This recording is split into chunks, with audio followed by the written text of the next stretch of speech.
how to add widgets on your iPhone lock screen. So to go to your lock screen, go ahead and swipe at the top left-hand corner here. And what we're going to do is click and hold, and that's going to bring you to a customize option. So we'll hit customize, and we'll choose the lock screen.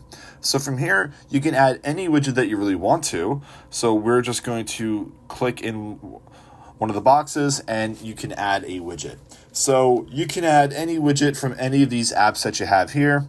I'm just going to choose something kind of easy and simple here, and we can go through and hit clock.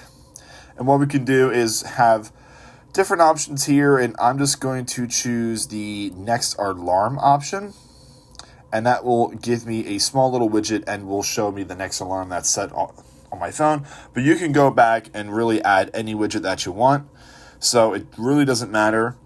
And once you're satisfied, go ahead and exit out of these menus, and make sure you hit done at the top right hand corner so it stays there permanently. And then go ahead and click your lock screen, and there you have it. Now you have a new widget on your iPhone lock screen, and there it is.